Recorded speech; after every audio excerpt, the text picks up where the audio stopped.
నమస్కారం. Win TV news కి స్వాగతం. హెడ్లైన్స్ చూద్దాం. టెక్ విద్యార్థులతో సీఎం చంద్రబాబు క్వాంటమ్ టాక్. రాష్ట్రంలో ఐటీని ప్రమోట్ చేయడంలో సక్సెస్ అయ్యానని వ్యాఖ్య.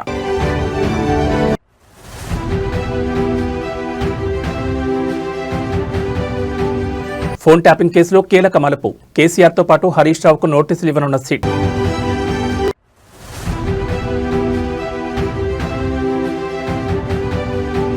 నేడు పులివెందులకు జగన్. ఇవాళ రేపు క్యాంపు కార్యాలయంలో ప్రజా దర్బార్.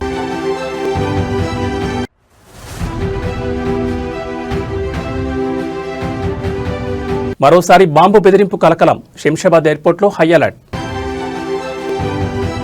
ఇక డీటెయిల్స్ చూస్తే విద్యార్థుల్లో నైపుణ్యాభివృద్ధికి ఏపీ ప్రభుత్వం శ్రీకారం చుట్టింది. క్యూబిట్ వైసర్ సంస్థలతో కలిసి క్వాంటమ్ ప్రోగ్రాం నిర్వహిస్తోంది. ఈ కార్యక్రమానికి ఇప్పటికే 50,000 మంది విద్యార్థులు రిజిస్టర్ చేసుకున్నారు. రిజిస్ట్రేషన్లలో 51% పైగా మహిళా టెక్ విద్యార్థులు ఉండడం గమనార్హం. ఈ సందర్భంగా ఈరోజు ముఖ్యమంత్రి చంద్రబాబు టెక్ విద్యార్థులతో క్వాంటమ్ టాక్ నిర్వహించారు. క్వాంటమ్ టెక్నాలజీ ప్రాధాన్యతపై ప్రధానంగా చర్చించారు. సీఎం చంద్రబాబు మాట్లాడుతూ ఐటీని ప్రమోట్ చేయడంలో తాను సక్సెస్ అయినట్లు తెలిపారు. 1998లో మైక్రోసాఫ్ట్ను హైదరాబాద్కు రప్పించాం. ఇప్పుడు విశాఖకు గూగుల్ సంస్థను తీసుకొచ్చినట్లు వెల్లడించారు. గూగుల్ $15 బిలియన్ పెట్టుబడులను వైజాగ్లో పెట్టనుందన్నారు. ఇక ఏపీ నుంచి ఎవరైనా నోబెల్ ప్రైజ్ సాధిస్తే 100 కోట్లు ఇస్తామని గతంలో ప్రకటించాం. క్వాంటమ్ టెక్నాలజీ ద్వారా దీన్ని ఎవరైనా అందిపుచ్చుకుంటే వారికి 100 కోట్లు ఇస్తామన్నారు. వ్యక్తిగత ఔషధాలు, ప్రివెంటివ్, క్యూరేటివ్ హెల్త్ను క్వాంటమ్ అప్లికేషన్ ద్వారా అందించే అవకాశం ఉంటుంది. సామర్థ్యాలు, వేగం, ఖచ్చితత్వం లాంటివి క్వాంటమ్ టెక్నాలజీ ద్వారా సాధించే అవకాశం ఉంటుందని చంద్రబాబు అన్నారు. ఈరోజు ఆంధ్రప్రదేశ్లో ఉండే యువతంతా కూడా లైన్లో ఉన్నారు, స్టూడెంట్స్ అంతా ఉన్నారు. Wonderful experience. అందరికీ స్వాగతం, సుస్వాగతం, welcome for all of you. Now I wanted to give my vision. 25 years back or 30 years back, I have given my vision for IT. Today I am given for my vision for quantum computing and deep technologies. If you see here, we are all talking Silicon Valley. Anybody will have any new ideas, will go to Silicon Valley. That is a matured mechanism for mentoring venture capital and launching the company. That is how everybody is going to Silicon Valley for launching and also their future. Now I am talking Quantum Valley. This is where Silicon Valley to Quantum Valley. Now anybody wanted to launch any knowledge companies or any technologies, they have to come to Amaravati. It is going to happen. That is how we are going to build in future. ఈ నెల 24న ఆంధ్రప్రదేశ్ మంత్రివర్గ సమావేశం జరగాల్సిన విషయం తెలిసిందే. అయితే ఈ సమావేశాన్ని అధికారులు వాయిదా వేశారు. వాస్తవానికి ఈ నెల 24న జరగాల్సిన ఈ భేటీని కొన్ని అనివార్య కారణాల వల్ల ఈ నెల 29వ తేదీకి మారుస్తూ ప్రభుత్వం నిర్ణయం తీసుకుంది. క్రిస్మస్ పండుగ వేడుకల నేపథ్యంలో మంత్రులు, ప్రజాప్రతినిధులు తమ నియోజకవర్గాల్లో పర్యటించాల్సి ఉండడంతో ప్రభుత్వం ఈ మార్పు చేసినట్టు తెలుస్తోంది. ఈ మేరకు ప్రభుత్వ ప్రధాన కార్యదర్శి విజయానంద్ అధికారికంగా ఉత్తర్వులు జారీ చేశారు. ఈ నెల 29న జరగబోయే ఈ సమావేశంలో రాష్ట్రానికి సంబంధించిన పలు కీలక అంశాలపై చర్చించి నిర్ణయాలు తీసుకోనున్నట్లు ప్రభుత్వం స్పష్టం చేసింది. ముఖ్యంగా కొత్తగా అమల్లోకి రానున్న సంక్షేమ పథకాలు, పరిశ్రమల స్థాపన, పాలనాపరమైన కీలక మార్పులపై ఈ కేబినెట్ భేటీలో ముందడుగు పడే అవకాశం ఉంది. 24వ తేదీన జరగాల్సిన సమావేశం మాత్రమే వాయిదా పడిందని, 29న యథావిధిగా కేబినెట్ సమావేశం నిర్వహిస్తామని ప్రభుత్వం తన ఉత్తర్వులో పేర్కొంది.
హైదరాబాద్ నగరంలోని రాజీవ్ గాంధీ అంతర్జాతీయ విమానాశ్రయానికి మరోసారి బాంబు బెదిరింపు ఈమెయిల్ వచ్చింది. ఫేక్ బాంబు బెదిరింపు మెయిల్స్పై పోలీసులు సీరియస్ అవుతున్నారు. ఈ ఏడాది ఒక్క శంషాబాద్ ఎయిర్పోర్ట్కి 28 బాంబు బెదిరింపులు మెయిల్స్ వచ్చినట్లు పేర్కొన్నారు. అన్ని చెకింగ్ చేశాక ఫేక్ మెయిల్స్గా భద్రతా సిబ్బంది నిర్ధారించింది. ఇప్పటికే బాంబు బెదిరింపులపై ఆర్జీఐఏ పోలీస్ స్టేషన్లో 28 కేసులు నమోదయ్యాయి. ఇక ఈ కేసులపై ఆర్జీఐఏ పోలీసులు లోతుగా దర్యాప్తు చేసేందుకు నిర్ణయం తీసుకున్నారు. వీటిని సైబర్ క్రైమ్ పోలీస్ స్టేషన్కు బదిలీ చేయాలని యోచిస్తున్నారు. డార్క్ వెబ్ ఉపయోగించి ఫేక్ మెయిల్స్ ను కేటకాలు పంపిస్తున్నట్లు గుర్తించారు. దీంతో సైబర్ క్రైమ్ పోలీసులకు ఫేక్ బాంబు బెదిరింపు కేసులు బదిలీ చేయనున్నట్టు తెలుస్తోంది.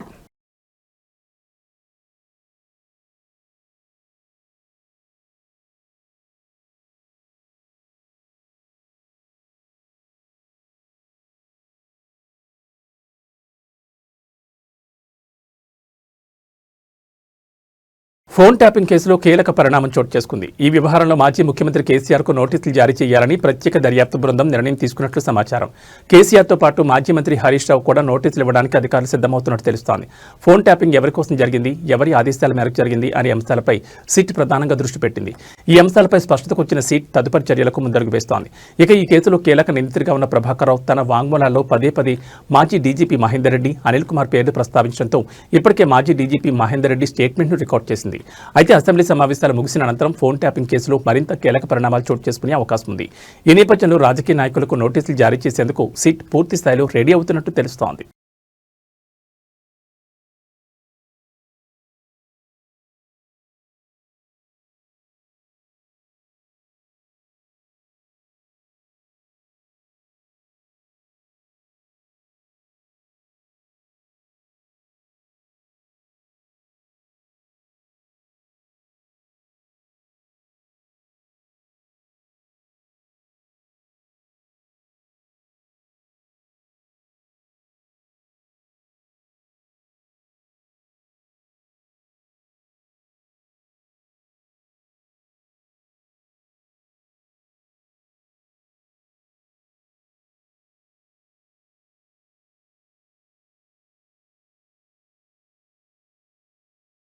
వైసీపీ అధినేత ఆంధ్రప్రదేశ్ మాజీ ముఖ్యమంత్రి వైఎస్ జగన్మోహన్ రెడ్డి నేటి నుంచి 3 రోజుల పాటు తన సొంత నియోజకవర్గం పులివెందులలో పర్యటించనున్నారు.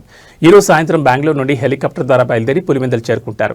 అనంతరం అక్కడ వైసీపీ క్యాంపు కార్యాలయంలో ప్రజాదర్బార్ నిర్వహిస్తారు. రాత్రికి అక్కడ నివాసంలో బస చేస్తారు. రేపు ఉదయం 10:30 గంటలకు పులివెందుల నుంచి ఇడుపులపైకి చేరుకుని ప్రార్థనా మందిరంలో జరిగే క్రిస్మస్ ప్రత్యేక ప్రార్థనలో పాల్గొంటారు. ఆ తర్వాత మధ్యాహ్నం 1 గంటకు ఇడుపులపై నుంచి బయలుదేరి పులివెందులకు చేరుకుని భాకరాపురం క్యాంపు కార్యాలయంలో జగన్ ప్రజాదర్బార్ నిర్వహిస్తారు. స్థానికుల నుంచి సమస్యలు తీసుకుని వినతులు స్వీకరిస్తారు. రాత్రికి అక్కడ నివాసంలో బస చేస్తారు. గురువారం ఉదయం 8:30 గంటలకు క్రిస్మస్ సందర్భంగా సిఎస్ఐ చర్చలు జరిగే వేడుకల్లో పాల్గొనున్నారు. అనంతరం అక్కడి నుంచి బయలుదేరి 10:20 పులివెందుల భాకరాపురంలోని హెలీప్యాడ్ వద్దకు చేరుకుంటారు. ఉదయం 10:30 గంటలకు హెలికాప్టర్లో బెంగళూరుకు బయలుదేరి వెళ్తారు.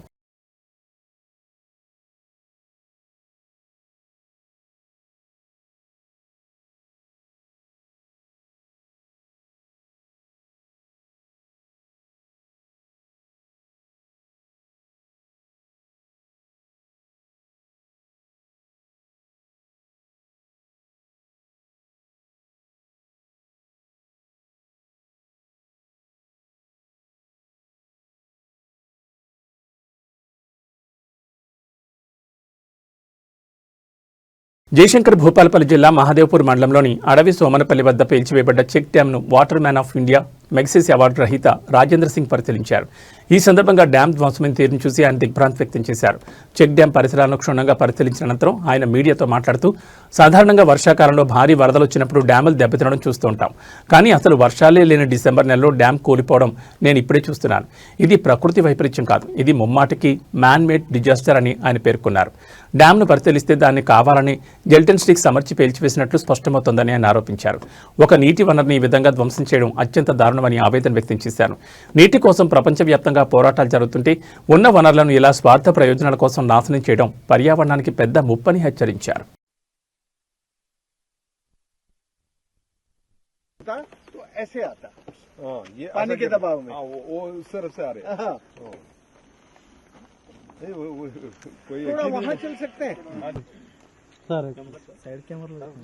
अभी मैं अशोक लालच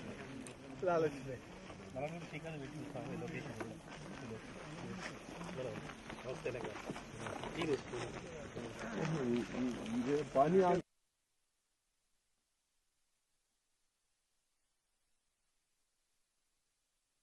में कभी बैराज या डैम नहीं टूटता।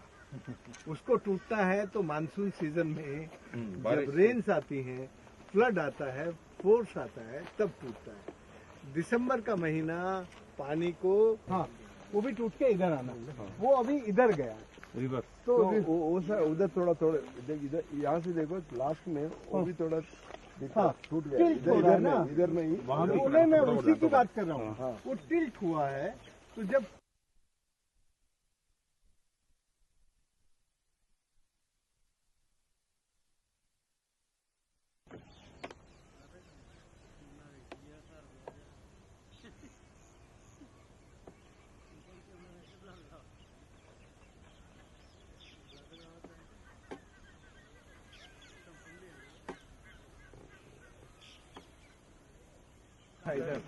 ये उसका एप्रिल है और वो उसका बेस है उस साइड में। तो जब यदि वो नेचुरल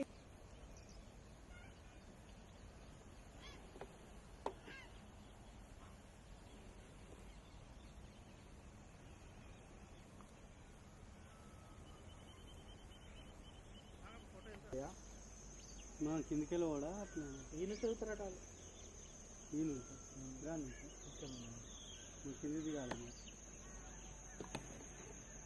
మనకి సైడ్ నుంచి కొట్టచ్చు కానీ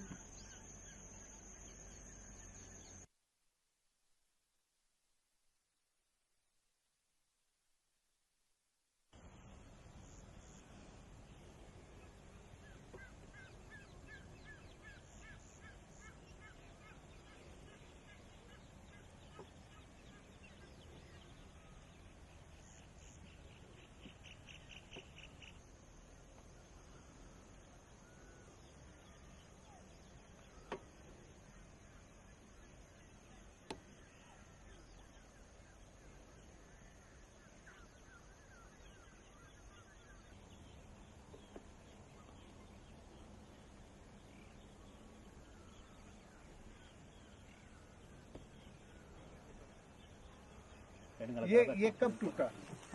ये पहले टूटने का एक 1.5 घंटे के आसपास में निकला करके जॉलेटिन भर के उसको तोड़ देते हैं फोर्सफुली।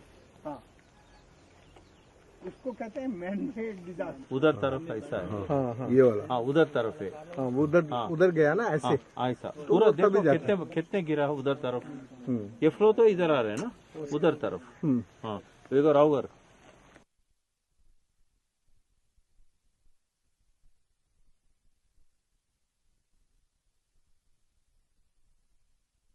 శ్రీ సత్యసాయి జిల్లా హిందూపురం నియోజకవర్గంలో రాజకీయ సెగలు రాజుకున్నాయి. టీడీపీ ఎమ్మెల్యే నందమూరి బాలకృష్ణ ప్రాతినిధ్యం వహిస్తున్న లేపాక్షి మండలంలోని మామిడి మాకులపల్లి గ్రామంలో మాజీ ముఖ్యమంత్రి వైఎస్ జగన్మోహన్ రెడ్డి ఫ్లెక్సీల దహనం తీవ్ర కలకలం రేపింది. వైఎస్ జగన్మోహన్ రెడ్డి పుట్టినరోజు వేడుకల సందర్భంగా వైఎస్ఆర్ కాంగ్రెస్ పార్టీ నాయకులు గ్రామంలో భారీ ఫ్లెక్సీలను ఏర్పాటు చేశారు. అయితే సోమవారం అర్ధరాత్రి ఎవరూ లేని సమయం చూసి స్థానిక టీడీపీ నాయకురాలు నారాయణమ్మ ఆ ఫ్లెక్సీలకు నిప్పిపెట్టారు. అర్ధరాత్రి సమయంలో రహస్యంగా వచ్చిన నారాయణమ్మ ఫ్లెక్సీలను తగలబెడుతున్న దృశ్యాలు బయటకు రావడంతో విషయం వెలుగులోకి వచ్చింది. ఈ ఘటనతో గ్రామంలో ఒక్కసారిగా ఉద్రిక్త వాతావరణం నెలకొంది. రాజకీయ ప్రత్యర్థుల ఫ్లెక్సీలను తగలబెట్టడంపై వైసీపీ శ్రేణులు తీవ్ర ఆగ్రహం వ్యక్తం చేస్తున్నాయి.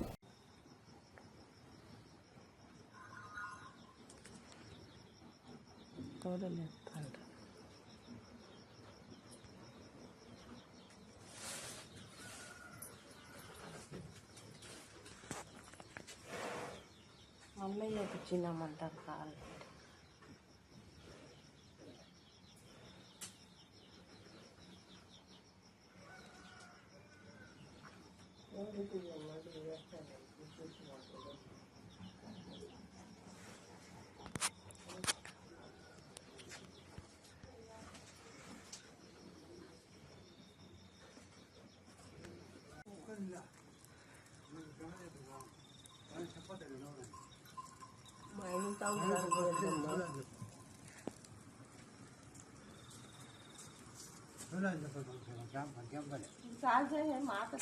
నీకేం తెలుస్తుంది తిట్టుకుంటారు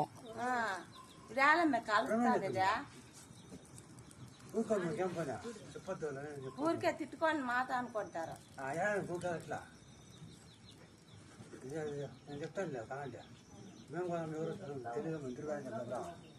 ఊరికే సాపించుకుంటారు తిట్టుకొని వెళ్ళి అంటే మనం ఎదురుగా ఉండేవాళ్ళు ఎట్లుంటాము? ఊరికే రామాన్ని సర్పంచ్ విజయోత్సవ ర్యాలీలో తీవ్ర విషాదం చోటు చేసుకున్న ఘటన వికారాబాద్ జిల్లాలో సోమవారం అర్ధరాత్రి చోటు చేసుకుంది. వివరాల్లోకి వెళ్తే పోడూరు మండల పరిధిలోని రాకంచెర్ల గ్రామ పంచాయతీ ఎన్నికల్లో సర్పంచ్గా కమలీబాయి విజయం సాధించింది. దీంతో ఆమె అనుచరులు మద్దతుదారులు సోమవారం రాత్రి పోలీసుల నుంచి ఎలాంటి అనుమతి లేకుండా భారీ డీజే సౌండ్తో విజయోత్సవ ర్యాలీ నిర్వహించారు. ఈ క్రమంలోనే సర్పంచ్ కారు 7 ఏళ్ల చిన్నారి కుర్వా సౌజన్యపైకి ఎక్కేసింది. ఈ దుర్ఘటనలో సౌజన్యకు తీవ్ర గాయాలు కాగా ఆ కొండబార సమీపంలోని ప్రభుత్వ ఆసుపత్రికి తరలిస్తుండగా మార్గమధ్యంలోనే ప్రాణాలు కోల్పోయింది. దీంతో ఆసుపత్రి ఎదుట బాధిత కుటుంబ సభ్యుల ఆందోళన దిగ్గా ఘటనా స్థలానికి చేరుకున్న పోలీసులు పరిస్థితిని సద్దుమణిగేలా చేశారు. ఈ మేరకు కేసు నమోదు చేసుకుని దర్యాప్తు చేపడుతున్నారు.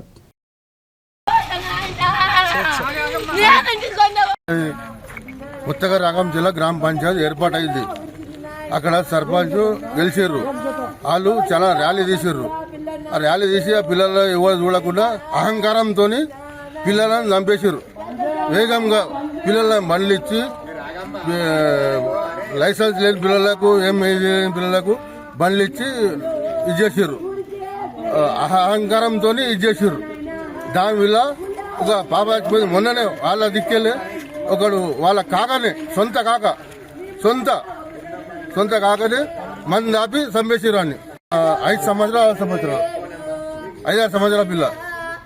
ఆ పిల్ల ఇక్కడ వస్తున్నది, రోడ్ క్రాస్ అవుతున్నది, ఆ పిల్లల్ని యాక్సిడెంట్ అయింది. మేము చెప్పాడు వద్దు, ర్యాలీ వద్దు, అంతా వద్దు, జర మెల్లగా చేయండి అంటే వాళ్ళు అహంకారం. అది ముందర పోయింది, మైసమ్మ దాటి పోయింది. అడుగు నా బిడ్డ ఇంటికి ఊరికొచ్చింది సారు.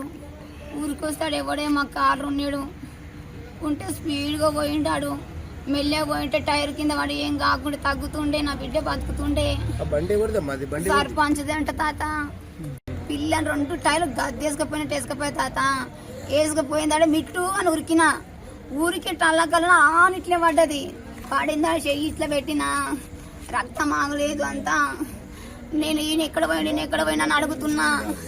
అప్పుడు ఏమైనా వేసుకొని పోయినంటే ఇక వీడికి వచ్చే వరకు మంచిగా ఉంది అన్నారు. హింసలోకి పోతే డాక్టర్ అమ్మకి పోతే చెవులకి వెళ్ళి గుప్పలు వస్తుంది సారు.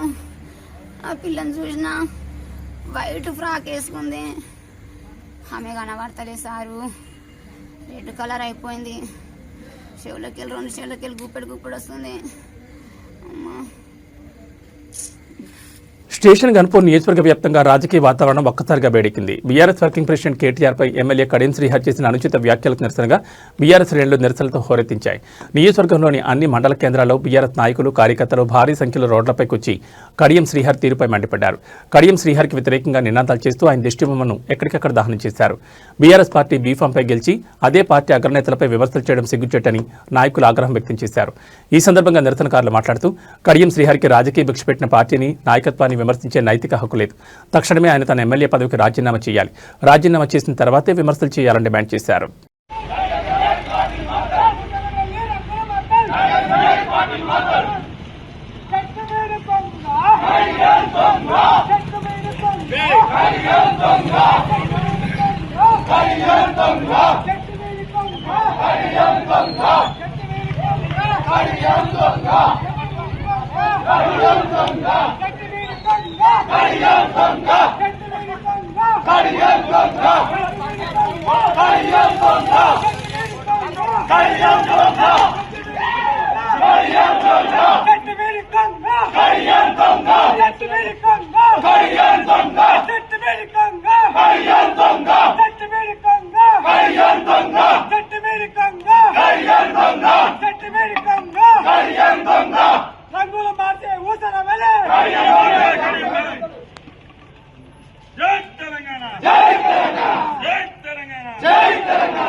నమస్కారం సార్ గారు.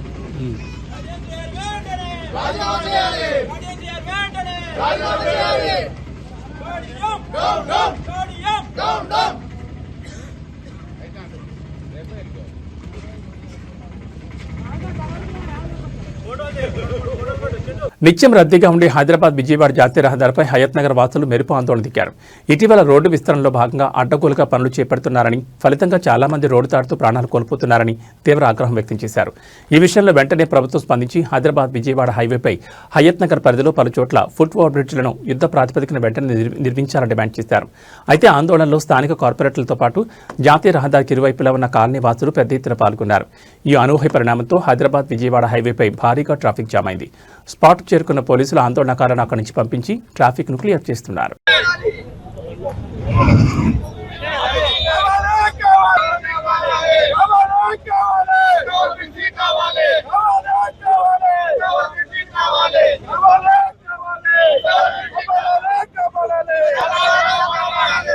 ప్రముఖ ఆధ్యాత్మిక పుణ్యక్షేత్రంలో యాదగిరిగుట్టలో ఉద్రిక్త వాతావరణం నెలకొంది. నూతనంగా ఎన్నికైన సర్పంచులకు ఆత్మీయ సన్మాన సభ నిర్వహించేందుకు ఇవాళ కాంగ్రెస్ నేతలు అక్కడ అన్ని ఏర్పాట్లు చేశారు. ఈ కార్యక్రమానికి మంత్రులు కోమటిరెడ్డి వెంకటరెడ్డి, పొన్నం ప్రభాకర్, అడ్లూరు లక్ష్మణ్ హాజరు కానున్నారు. అయితే సన్మాన సభ సందర్భంగా ఆలయ వైకుంఠ ద్వారం వద్ద కాంగ్రెస్ నాయకులు ఫ్లెక్సీలు, బ్యానర్లు ఏర్పాటు చేశారు. ఇక్కడే అసలు పంచాయతీ మొదలైంది. ఆలయ ఆవరణలో రాజకీయ ఫ్లెక్సీలు పెట్టడానికి నిషేధం ఉన్నప్పటికీ ఇలా అడ్డగోలుగా ఫ్లెక్సీలు పెట్టడం ఏంటని బీఆర్ఎస్ నేతలు తీవ్ర అభ్యంతరం వ్యక్తం చేశారు. అనంతరం ఆగ్రహంతో రగిలిపోయిన బీఆర్ఎస్ ముఖ్య నేతలు, కార్యకర్తలు కలిసి కాంగ్రెస్ ఫ్లెక్సీలను చించేశారు. ఈ ఘటనతో ఇరుపక్షాల నేతలు, కార్యకర్తలు బాహాబాకి దిగారు. పరిస్థితి ఉద్రిక్తంగా మారడంతో అప్రమత్తమైన పోలీసులు బీఆర్ఎస్ నాయకులను అదుపులోకి తీసుకుని సమీప పోలీస్ స్టేషన్కు తరలించారు. ఆలయ పవిత్రతను కాపాడాల్సిన అవసరాన్ని గుర్తు చేస్తూ రాజకీయ కార్యక్రమాలను ఆలయ ప్రాంగణంలో నిర్వహించడం పట్ల బీఆర్ఎస్ నేతలు, ఆలయానికి వచ్చిన భక్తులు తీవ్ర ఆగ్రహం వ్యక్తం చేస్తున్నారు. ఈ ఘటనపై ఇరు పార్టీల నేతల నుంచి ప్రకటన వెలువడలేదు. ప్రస్తుతం స్పాట్లో పోలీసులు పరిస్థితిని నియంత్రణలోకి తీసుకొచ్చారు.